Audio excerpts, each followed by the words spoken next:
Hello everyone, welcome to learning science.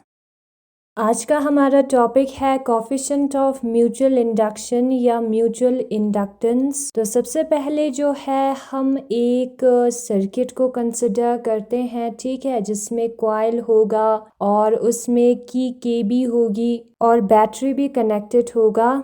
जब हम इस सर्किट को क्लोज करेंगे तो इसमें से जो है करंट फ्लो होना स्टार्ट होगा और ये है हमारा प्राइमरी कॉइल, ठीक है। और इसमें जो फ्लक्स होगी उसको मैं फाई के साथ डिनोट करूंगी। इसके अराउंड फ्लक्स होगी growth of current, increase in current की वजह से। करंट में इंक्रीज हुआ है, पहले 0 था, ठीक है ना। हमारे पास एक दूसरा सर्किट है जिसको हमने गैल्वेनोमीटर के साथ कनेक्ट किया है। उस पर भी मैग्नेटिक फ्लक्स का असर नजर आएगा क्योंकि वो उसके सराउंडिंग में प्रेजेंट है, उसके वैसिनिटी में प्रेजेंट है, ठीक है, पास प्रेजेंट है। Magnetic flux linked with secondary coil phi two 1, जो फाई टू 1 है, 2 1 का मतलब है 2 ड्यू टू 1, ठीक है। जो सेकेंडरी कॉइल है जिसको 2 के साथ डिनोट करते हैं हम, उस पर मैग्नेटिक फ्लक्स 1 के वजह से, कॉइल नंबर फर्स्ट के वजह से फ्लक्स है ना, क्योंकि उसमें करंट पास हो रहा है, वो कितना होगा, वो जो है surface integration of dot product of magnetic field into area के बराबर आएगा। अब यहाँ पर करंट जो है फर्स्ट में पास हो रहा है तो मैग्नेटिक फील्ड उसका होगा और ds जो एरिया है दूसरे वाले कॉइल का होगा, क्योंकि हम दूसरे वाले कॉइल में देख रहे हैं। और ये हमारे मैग्नेटिक फ्लक्स का फॉर्मूला है। हम यहाँ पर देख सकते हैं कि जो फाई टू 1 है वो करंट पर I1 पर डिपेंड होता है, ठीक है। जो I1 करंट है उसकी वजह से B1 है हमारा, इसलिए फाई टू 1 जो है I1 पर डिपेंड होता है। I1 जो है हमारा करंट है जो कि प्राइमरी कॉइल में फ्लो हो रहा है, तो फाई टू 1 जो है डायरेक्टली प्रोपोर्शनल होगा करंट I1 से। जितना ज्यादा करंट उसमें होगी, इंक्रीज होगी, उतना मैग्नेटिक फ्लक्स इंक्रीज होगा। जब हम प्रोपोर्शनलिटी को हटाएंगे तब हम कांस्टेंट ऑफ प्रोपोर्शनलिटी का यूज करेंगे जो कि है हमारा M21। तो प्रोपोर्शनलिटी के जगह पर इज इक्वल टू M21 हम पुट कर सकते हैं और M21 है हमारा कांस्टेंट ऑफ प्रोपोर्शनलिटी, जिसको हम कहते हैं कोफिशिएंट ऑफ म्यूचुअल इंडक्शन या म्यूचुअल इंडक्टेंस, ठीक है। तो यहाँ पर लिखना है हमें M21 जो है वो है हमारा कोफिशिएंट ऑफ म्यूचुअल इंडक्शन या म्यूचुअल इंडक्टेंस। इफ I1, अगर जो करंट है वो 1 के बराबर हो, I1 इज इक्वल टू 1, तब जो है फाई टू 1 M21 के बराबर होगा। यहाँ पर हमने 1 पुट किया है, एनीथिंग इनटू 1 जो है वही नंबर वापस देता है, तो M21 आएगा, ठीक है। तो जो म्यूचुअल इंडक्टेंस है, M21 हमारा म्यूचुअल इंडक्टेंस है, वो हमारा बराबर होगा फाई टू 1 के। फाई टू 1 हमारा मैग्नेटिक फ्लक्स है। 2 1 मतलब कि 2 का ड्यू टू 1 में करंट में चेंज होने की वजह से सेकंड में जो हमें फ्लक्स नजर आया उसे रिप्रेजेंट करता है 2 1 ऑन 2 ड्यू टू 1। तो जो म्यूचुअल इंडक्टेंस है वो flux with a circuit due to unit current, जब करंट 1 होगा तब जो है फ्लक्स के बराबर होगा। उससे हमें ये डेफिनेशन मिला। नाउ फैराडेज लॉ के मुताबिक जो इंड्यूस ईएमएफ है वो कितना होता है, कजाई जो है -d∅dt के बराबर होता है। ये हमने पहले किया था। तो जो इंड्यूस ईएमएफ है इन दी सेकेंडरी कॉइल में हम इंड्यूस ईएमएफ को निकालेंगे, ठीक है। फर्स्ट में करंट की वजह से है, फर्स्ट में मैग्नेटिक फ्लक्स के चेंज की वजह से सेकंड में इंड्यूस ईएमएफ आता है। तो 2 1 हमें लिखना होगा ऑन 2 ड्यू टू 1, 2 1 का मतलब है, और वो बराबर होगा -d∅21/dt के, ठीक है। फाई टू 1 का वैल्यू हमने ऊपर निकाला था, उसको पुट करेंगे M21 I1 और डिवाइडेड बाय, यानी कि डिफरेंशिएशन हमें करना है विद रिस्पेक्ट टू t, ठीक है। डिफरेंशिएशन करना है फाई का विद रिस्पेक्ट टू t, जिसको हम rate of change of magnetic flux कहते हैं। M21 कांस्टेंट है तो उसको हम बाहर निकालेंगे, तो डिफरेंशिएशन ऑफ I1 होगा with respect to t। M21 जो है cosine 21 divided by minus differentiation of I with respect to T के बराबर आता है। ये जो पोर्शन है उसको हमने डिवाइड में लिखा है, ठीक है। अब ये जो negative of differentiation of I 1 with respect to T अगर 1 के बराबर होगा, तब जो M21 है वो कज़ाई टू 1 के बराबर होगा। यानी कि जो म्यूचुअल इंडक्टेंस है, जब ये पोर्शन 1 के बराबर होगी, वो जो है इंड्यूस EMF के बराबर होगा इन सेकेंडरी कॉइल। तो हमें दूसरा डेफिनेशन भी मिल गया म्यूचुअल इंडक्टेंस का। म्यूचुअल इंडक्टेंस जो है वो हमारा है इंड्यूस EMF, ठीक है। किसमें? सेकेंडरी कॉइल में due to flowing current in the first one. तो इंड्यूस EMF है कब? जब डीके इन करंट यानी कि माइनस di/dt जो है 1 के बराबर हो, यूनिटी के बराबर हो। Unity means 1। फिर सिमिलरली अगर हमें जो कॉइल नंबर फर्स्ट है उस पर इंड्यूस EMF देखना है ड्यू टू सेकेंड, ठीक है। सेकेंड में अभी करंट पास हो रहा है, तो फर्स्ट पे वो इंड्यूस EMF लाएगा, इलेक्ट्रोमैग्नेटिक इंडक्शन जिसे हम कहते हैं, वो बराबर होगा negative of mutual inductance on first due to second di2, क्योंकि करंट I2 के वजह से है upon dt।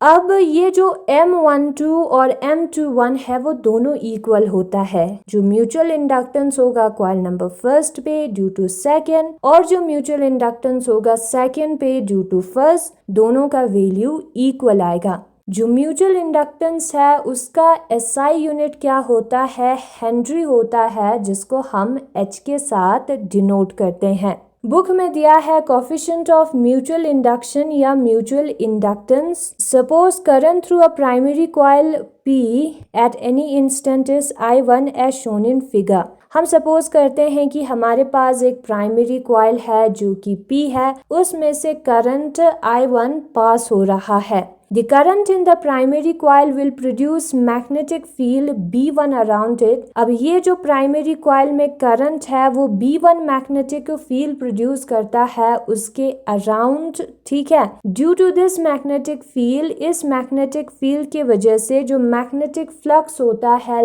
Link with secondary coil दूसरे कॉइल का, वो कितना होता है? Surface integration of B1 vector dot product DS2 vector के बराबर होता है, ठीक है। B1 यहाँ पर इसलिए यूज किया है क्योंकि मैग्नेटिक फील्ड प्राइमरी कॉइल का है। देख हम कहा रहे हैं सेकेंडरी कॉइल में, इसलिए एरिया DS2 का यूज किया है। और ये फॉर्मूला है मैग्नेटिक फ्लक्स का, ये भी हमने पहले किया था। अब हम यहाँ पर देख सकते हैं कि जो φ21 का वैल्यू है वो B1 पर डिपेंड होता है और B1 हमारा करंट I1 की वजह से है, तो φ21 जो है वो I1 पर डिपेंड होगा। तो φ21 जो है वो डायरेक्टली प्रोपोर्शनल होगा I1 से, यानी कि जितना करंट प्राइमरी कॉइल में इंक्रीज होगा उतना सेकेंडरी कॉइल में मैग्नेटिक फ्लक्स इंक्रीज होगी। जब हम प्रोपोर्शनलिटी को हटाते हैं तब हम कांस्टेंट ऑफ प्रोपोर्शनलिटी का यूज करते हैं जो कि है M21। तो M21 को हम कहते हैं कोफिशिएंट ऑफ म्यूचुअल इंडक्शन या mutual inductance. If I1 is equal to 1, अगर हमारा जो करंट है वो 1 के बराबर हुआ तो M21 जो है φ21 के बराबर आएगा। इक्वेशन नंबर फर्स्ट में 1 पुट किया है, ठीक है। तो जो म्यूचुअल इंडक्टेंस है is defined as the flux, वो हमारा फ्लक्स है, φ21 है सर्किट में due to unit current flowing through its neighbouring circuit. Neighbouring circuit में यूनिट करंट फ्लो होने की वजह से, यानी कि प्राइमरी कॉइल में 1 करंट फ्लो होने की वजह से सेकेंडरी कॉइल का फ्लक्स को हम म्यूचुअल इंडक्टेंस कहेंगे, जो कि हमें इक्वेशन नंबर 2 बताता है। फैराडेज लॉ के मुताबिक जो इंड्यूस EMF है वो माइनस d∅/dt होता है। फाई का वैल्यू हमें फाई के जगह पर φ21 यूज करना है क्योंकि हम सेकेंडरी कॉइल का निकाल रहे हैं। तो induce EMF of secondary coil जो है वो नेगेटिव ऑफ d∅21/dt के बराबर आएगा। φ21 का वैल्यू हम इक्वेशन नंबर फर्स्ट में से पुट करेंगे। M21 जो है वो कांस्टेंट है, कांस्टेंट ऑफ प्रोपोर्शनलिटी है, उसका डिफरेंशिएशन नहीं होगा, तो I1 का डिफरेंशिएशन होगा विद रिस्पेक्ट टू t। इस वाले पोर्शन को जब हम डिवाइड में लेकर आएंगे तो M21 M21 जो है वो हमारा induce EMF divided by dI1/dt के बराबर आएगा। अगर ये पोर्शन 1 के बराबर हुआ तो इंड्यूस EMF जो है वो M21 के बराबर आएगा। तो जो म्यूचुअल इंडक्टेंस है is define as EMF induce in the circuit. वो इंड्यूस EMF भी होता है जब rate of decay of current उसके नेबरिंग सर्किट में 1 हो, ठीक है, यानी कि -dI/dt दैट इज डीके वो 1 के बराबर हो करंट में। सिमिलरली हम जो है जब करंट I2 सेकेंडरी कॉइल में फ्लो होगी तो इंड्यूस EMF जो प्राइमरी कॉइल में होगा उसको हम निकाल सकते हैं। तो उसको इसी वे में निकालेंगे। यहाँ पर 1 की जगह पर 2 आएगा सबस्क्रिप्ट में और 2 के जगह पर 1 आएगा, वही सेम है, ठीक है, बस कॉइल को हमने बदला है। फॉर एनी 2 सर्किट, किसी भी 2 सर्किट के लिए M12 और M21 जो है सेम सर्किट है दोनों, ठीक है। M12 एक पे म्यूचुअल इंडक्टेंस एक कॉइल पे और दूसरे कॉइल पे mutual inductance due to the neighbouring दोनों इक्वल होता है। म्यूचुअल इंडक्टेंस का SI यूनिट होता है हेनरी। अगर इंड्यूस EMF 1 वोल्ट हो, dI/dt जो है 1 एम्पायर पर सेकेंड हो, तब म्यूचुअल इंडक्टेंस 1 हेनरी होता है। तो इससे हमें हेनरी का भी डेफिनेशन मिलता है। इंड्यूस EMF की जगह पे 1 पुट करे और dI/dt की जगह पर भी 1 पुट करे तो M हमारा 1 आएगा, ठीक है। नेगेटिव साइन यहाँ पर क्या बता रहा है, डीके बता रहा है, तो उसको हम कंसिडर नहीं करेंगे तो भी चलेगा। तो इंड्यूस EMF हमारा 1 आएगा, 1 हेनरी आएगा, इसका यूनिट हेनरी है। तो जो म्यूचुअल इंडक्टेंस है कॉइल का is said to be 1 henry, उसको हम 1 हेनरी है तब कहेंगे if a current changing at the rate of 1 ampere per second, अगर उसमें जो करंट का चेंज हो रहा है उसका रेट हो 1 एम्पायर पर सेकेंड प्राइमरी में, ठीक है। कॉइल हमें याद रखना है, एक में करंट होगा तो दूसरे में EMF होगी। इंड्यूस कर रहा है EMF 1 वोल्ट का सेकेंडरी कॉइल में, प्राइमरी कॉइल में करंट है तो दूसरे में EMF होगा सेकेंडरी कॉइल में, तभी 1 हेनरी होगा। सारी चीजें 1 होना चाहिए, ठीक है। जो म्यूचुअल इंडक्टेंस है वो number of turns in the coil, ये जो हमारा कॉइल है उसमें कितने नंबर ऑफ रिंग्स है, टर्न्स है, उस पर डिपेंड होता है। ज्योमेट्रिकल शेप के शेप का है उस पर भी डिपेंड होता है, ठीक है। सोलिनॉइड के शेप का है, टोरॉइड के शेप का है, और सेपरेशन, ये जो प्राइमरी और सेकेंडरी कॉइल है वो कैसे सेपरेटेड है उस पर डिपेंड होता है। It is minimum when 2 coils are perpendicular to each other, ये बहुत ही कम होता है क्या, म्यूचुअल इंडक्टेंस, जब प्राइमरी और सेकेंडरी कॉइल जो है एक दूसरे से परपेंडिकुलर हो, 90 डिग्री बना रहा हो, ठीक है। And maximum when the entire flux of the primary links with the secondary, और दोनों एक ही जगह पर प्रेजेंट हो तो मैक्सिमम होता है। क्यों? क्योंकि यहाँ पर दोनों का फ्लक्स जो है सेम है। यहाँ पर जो है इसका फ्लक्स इसको नहीं मिलेगा कुछ ज्यादा, इसलिए मिनिमम वैल्यू है क्योंकि वो 90 डिग्री पे प्रेजेंट है ना। फिर उसके बाद further increase if the coils are wound over an iron core, अगर जो कोर है हमारा रोड है वो आयरन का हो तो बहुत ज्यादा हमें म्यूचुअल इंडक्टेंस मिलता है। कितना इंक्रीज होता है, फैक्टर μr से इंक्रीज होता है, जहां पर μr जो है रिलेटिव परमिएबिलिटी है आयरन का,